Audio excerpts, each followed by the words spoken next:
Hello, ladies and gentlemen. Silence can be louder than words. And if you've ever sat in a quiet room wondering if he still thinks about you, the answer might be in the very silence you're hearing. You see, when a man loses someone who once meant everything, he rarely announces his heartbreak. He won't post about it. He won't cry out in public. He becomes quiet, withdrawn, distant, but in that distance, in that pause, there are clues. You just have to pay attention. He's not calling, but he's checking. Watching your stories, liking a random post from 3 weeks ago. He's online but not texting. That's not coincidence, that's hesitation. He replays old conversations, wonders if he said too much or not enough. He avoids certain songs, skips familiar places, because everything reminds him of what he's no longer holding, and when you go silent too, that silence cuts deep, because now it's not just his voice missing, it's yours. And suddenly he doesn't feel in control anymore. His ego may be louder than his love, but in the dark, when no one is around to see him fold, he misses you. He rereads old messages. He stares at your last photo longer than he admits. Don't let the silence fool you. He's not fine. He's not healed. He's haunted by the things he didn't fix, the words he didn't say, and while he's out there convincing the world he's okay, inside, he's hoping the silence breaks and that it's you on the other side. So if you ever wonder whether he misses you, the answer is yes, but pride and silence are the walls he's hiding behind, and sometimes, missing someone doesn't look like a message. It looks like silence that's screaming your name. We're taught that silence means calm, that when someone doesn't speak, it's because they've found peace, that they've moved on, that they're unbothered. But silence is deceiving, because in many cases, silence is just the mask pain wears when it doesn't want to be exposed. When he stopped reaching out, when the calls stopped, when the messages disappeared, it wasn't always because he didn't care anymore. Sometimes it's because he cares too much and doesn't know what to do with the weight of it. Men are rarely encouraged to express their emotions, so when they feel deeply, especially after loss or separation, they often retreat inward. Their silence becomes a hiding place not from you, but from themselves. From the feelings that overwhelm them, from the memories that still cling to their chest late at night, from the moments that play on loop in their head when they try to fall asleep. That silence, it's filled with thoughts left unsaid. Apologies never spoken, regrets buried beneath pride. It holds echoes of laughter, shadows of old routines, and whispers of what used to be. He scrolls through your old pictures, listens to a voice note just to hear you breathe, reads the messages but doesn't respond. Not because he's done, but because he's drowning silently in what he couldn't say when it mattered. Silence like his, the kind that lingers, that stalls, that watches from a distance. It's not peace. It's punishment, a quiet, self-inflicted ache. It's the loudest reminder of what he's missing, of what he let go, of what he wants to say but no longer knows how to. So when you're wondering why he hasn't called, why the room feels so still, so quiet, know this, that silence might not be emptiness. It might be his regret echoing in the dark. When a man loses someone he genuinely cared about, not just anyone, but someone who saw him, supported him, believed in him, something inside him shifts. But unlike what you might expect, he doesn't always break down in front of people. He doesn't vent to his friends the way you might to yours. He doesn't cry in public or post about the ache in his chest. He disappears, he shuts down, he processes in silence, in solitude. That's the thing about men, most of them were never taught how to feel out loud. From a young age, they were conditioned to keep it together, to man up, to push their emotions down into a quiet corner where no one can see. So when heartbreak strikes, when loss settles in, he withdraws.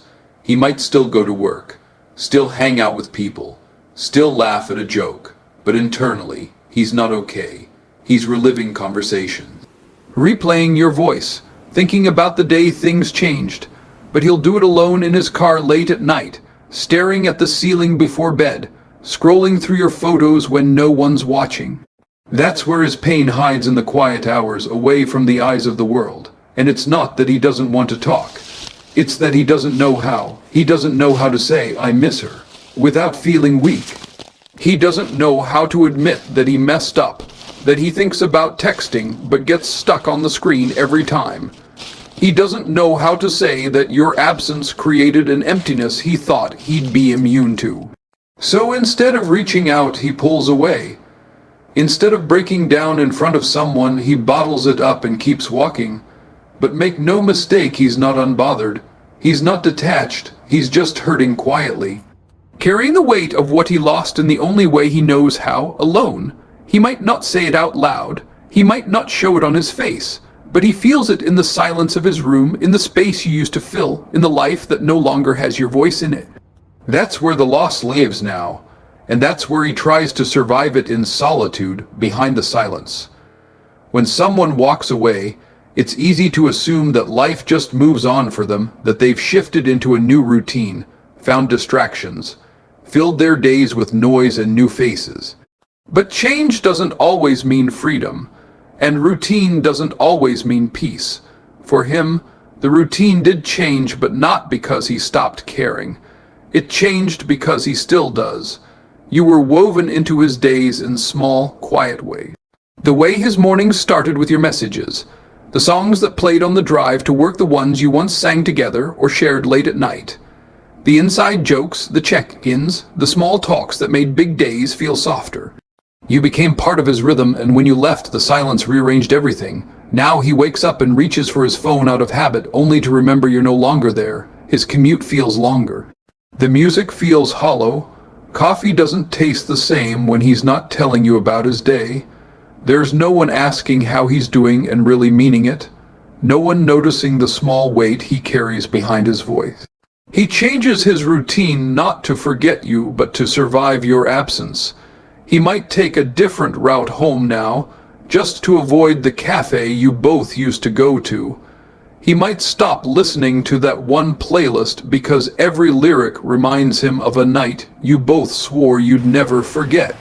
His nights are quieter now, but not in a peaceful way, more like a haunting silence that asks where you are and why he let it get this far. Even the people around him notice it. He's not as present, not as talkative. He zones out during conversations because his mind keeps drifting back to you. Not because he chooses to, but because you're still in him, in the way he thinks, in the way he feels, in the way he processes everything differently now. He might smile, laugh, even seem okay, but there's a glitch in his rhythm, a hesitation before he replies, a pause when your name is mentioned, a tension in his jaw when he sees something that reminds him of you. And while his daily routine may look intact to the outside world, internally, he's still keeping space for you, still waking up wondering what you're doing, still scrolling, still checking, still hoping to see a glimpse of the connection he didn't know how to hold on to.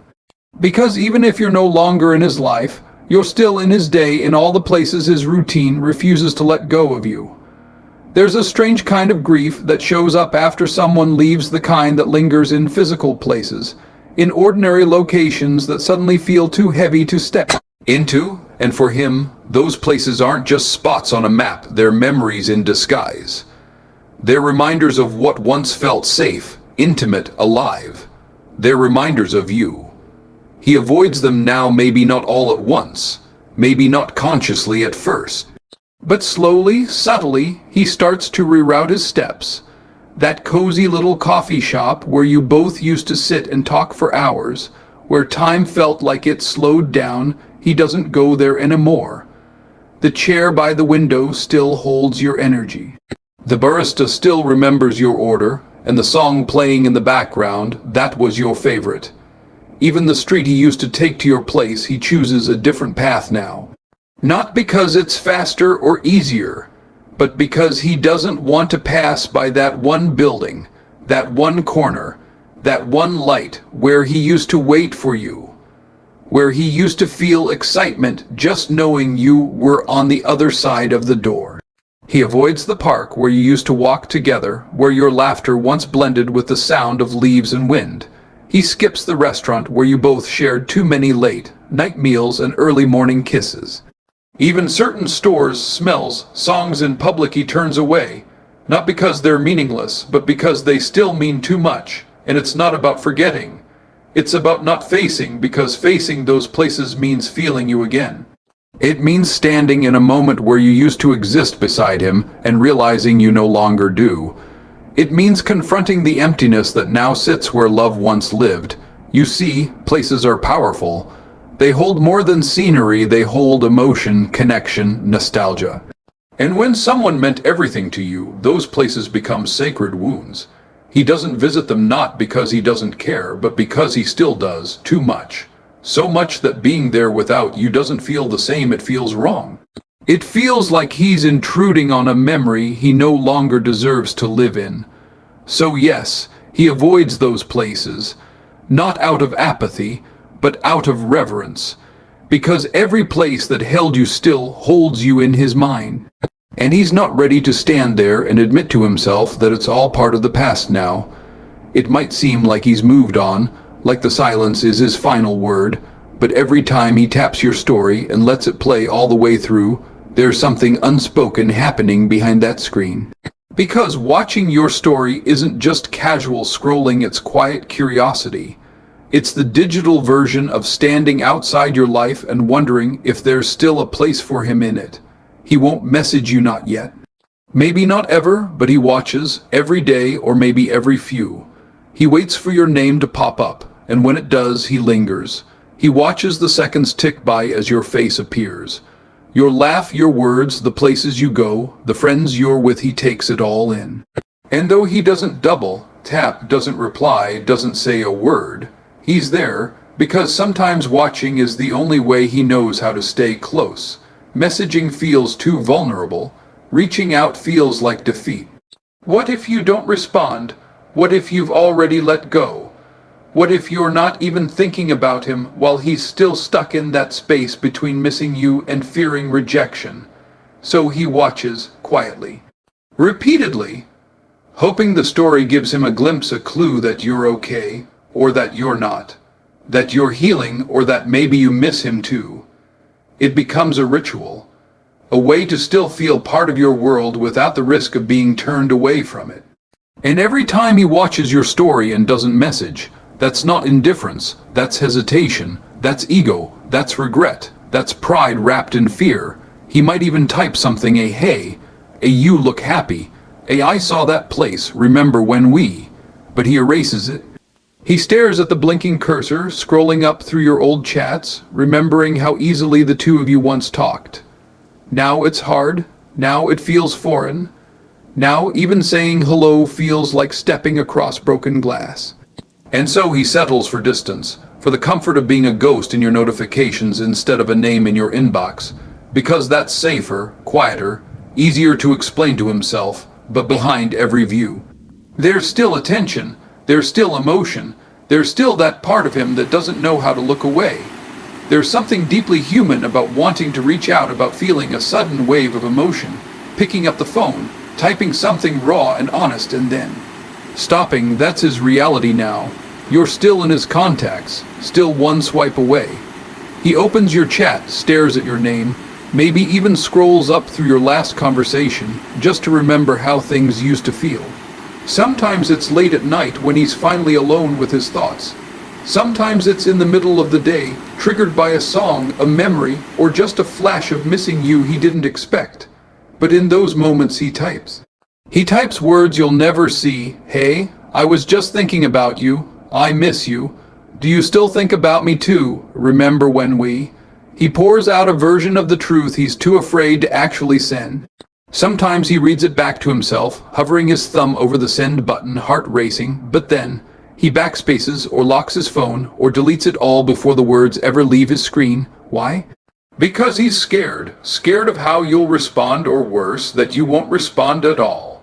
Scared you've healed past the point of needing him. Scared that what he says won't change anything, that it's too late. That you're not waiting on the other side like he hopes.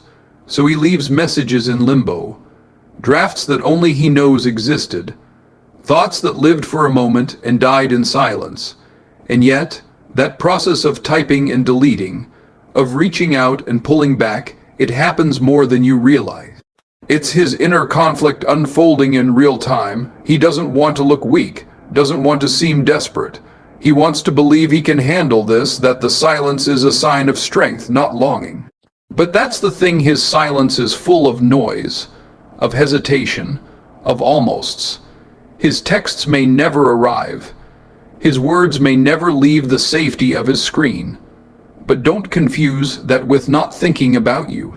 On the contrary, you're in his thoughts so often. He writes to you in the shadows, in unfinished sentences, in late night drafts that no one else will ever read, because even though he won't send the message, he still needs to feel like he's talking to you. It's not that he doesn't feel anything. In fact, he feels more than he's willing to admit, especially to himself. The ache is real, the missing is real, but the reason he hasn't reached out, the reason he stays silent, isn't because the feelings are gone. It's because his ego is louder than his heart right now.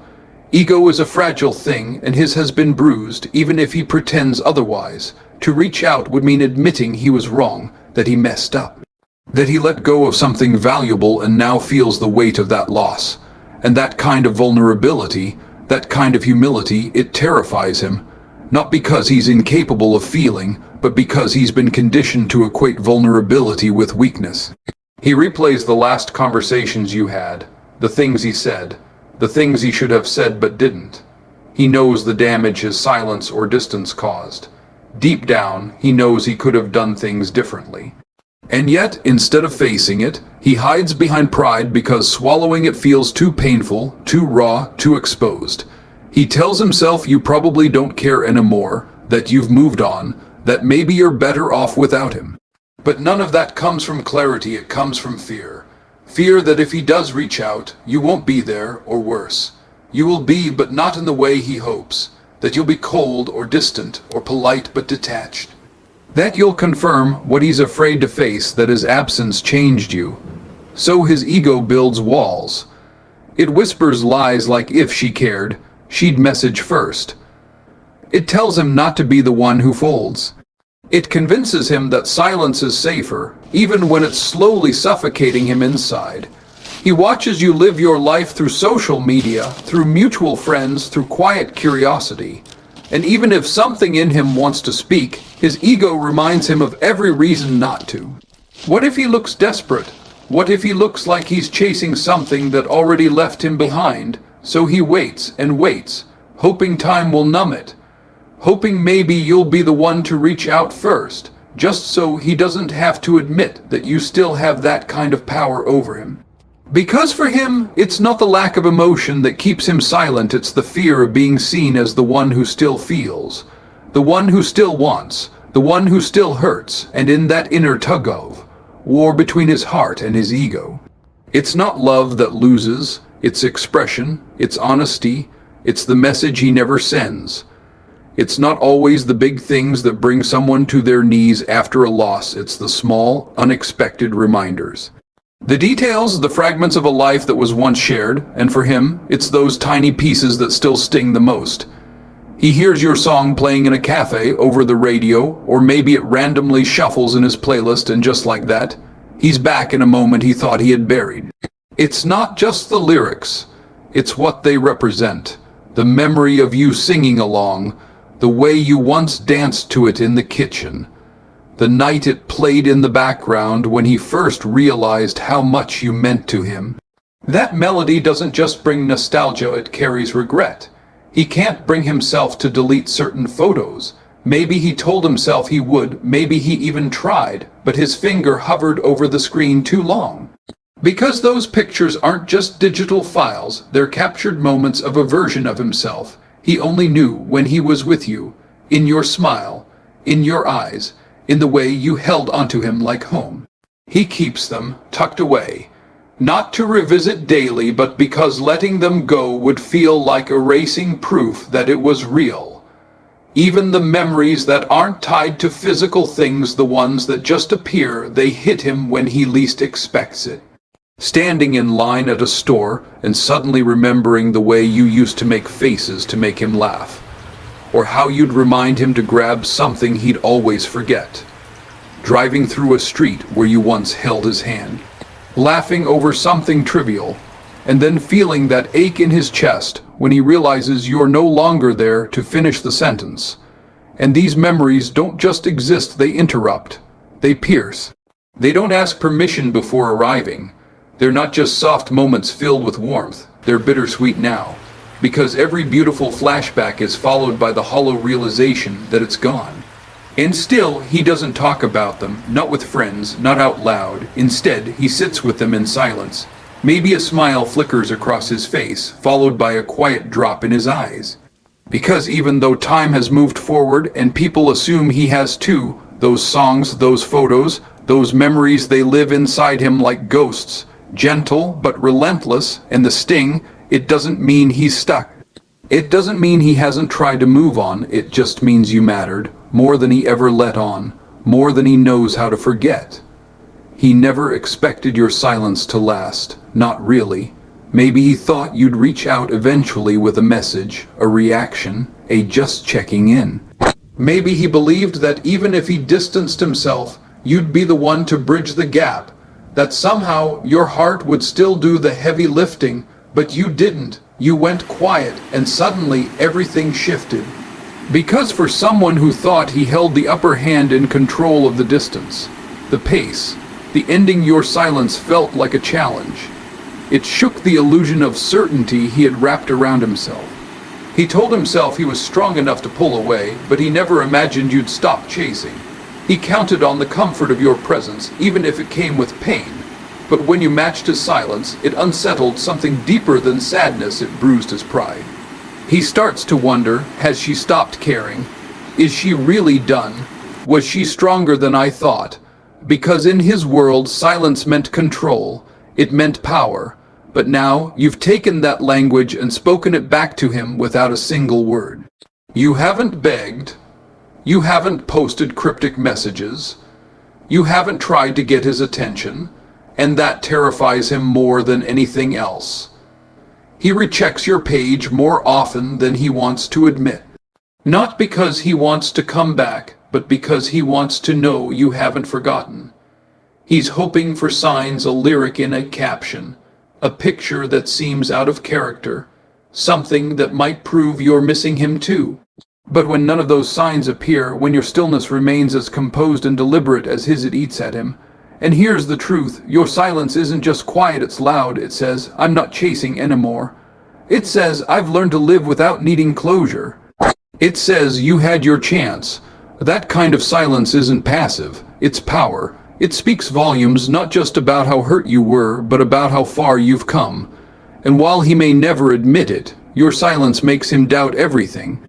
Not just what he meant to you, but what you meant to him. Because if you could stay this calm, this quiet, this distant, maybe you were never as dependent on him as he thought. And that realization, not losing you, but losing the belief that he could get you back, that's what shakes his pride. That's what keeps him watching, but never saying a word. That's what turns your silence into a mirror he doesn't want to look into. Even if he's surrounded by people, even if he looks unbothered on the outside, there's a quiet storm behind his silence. And in the middle of that storm is one haunting question he can't shake. No matter how many times he tells himself it's none of his business anymore, has she moved on? It hits him in waves. Sometimes it's triggered by your absence online. You're not posting the way you used to. You're not sharing pieces of your day like before, and that silence, that mystery, it drives him mad, because when you were hurting, he could read it, he could tell. But now, you're unreadable, and that scares him more than your sadness ever did. Other times, it's the photos. You look different, brighter, softer. There's a glow in your face that he can't explain, and it forces him to ask whether someone else is the reason for that light. He zooms in on the background, the faces, the places, searching for clues, searching for him, whoever he might be, and whether he finds someone there or not. His mind fills in the blanks with its own story, and that story burns. He checks to see who you're following, who's liking your posts, who's commenting. He may act detached, but behind closed doors, he's watching everything, quietly, desperately, obsessively, not because he wants to control you, but because he's realizing he no longer can. He wonders if someone else gets to hear your laugh now, if someone else holds the space he used to, if you still sleep on the same side of the bed, if you kept the playlist, the routines, the softness, or gave it all to someone new. He thinks about the way you used to light up when you talked about the future, The way your eyes sparkled when you believed in love. And now he wonders, did someone else get that version of you? Did someone else show up and give you what he didn't? Is someone else doing all the little things you once begged him to understand? The thought of you being happy with someone else both crushes him and forces him to confront what he failed to protect. He may never say it out loud, but deep down he knows, if you have moved on, it's not because you didn't love him, it's because he gave you no choice. So now, he sits with the question that has no real answer. The one that keeps him up at night, the one he's too afraid to confirm. And every time your name crosses his mind, that question follows close behind, has she let go of me? The way I pretended to let go of her, he may never admit it, not to you, not to his friends, not even to himself, but he misses you. Not in a loud, dramatic movie, scene kind of way. It's quiet, private, almost invisible, but it's there, woven into the background of his everyday like a thread he can't pull loose, and that missing. It's not a moment, it's a condition, a slow, steady ache, a quiet punishment he lives with. It shows up in the stillness, in the moments between responsibilities. When the noise fades and the distractions wear off, there you are still lingering in the spaces he swore he could close off. You exist in the quiet, and in that quiet he pays the price for every choice he made, for every word he didn't say, for every chance he didn't take when he had you right in front of him. He might smile in public. He might even look like he's doing well, but when the doors close and the world stops asking how he's doing, that's when it hits. The truth he keeps buried. He thought you'd always be there. He thought he had more time. And now, all he has are echoes of your voice, your laughter, your presence. He punishes himself in ways no one can see. He rereads your old messages, not to feel better, but to feel something. He visits your page, but never interacts. He imagines what he'd say if you called, and then hates himself for thinking you still might. He replays your last conversation over and over, trying to figure out where exactly it all slipped away, as if solving the mystery could somehow bring you back. But the truth is, he knows.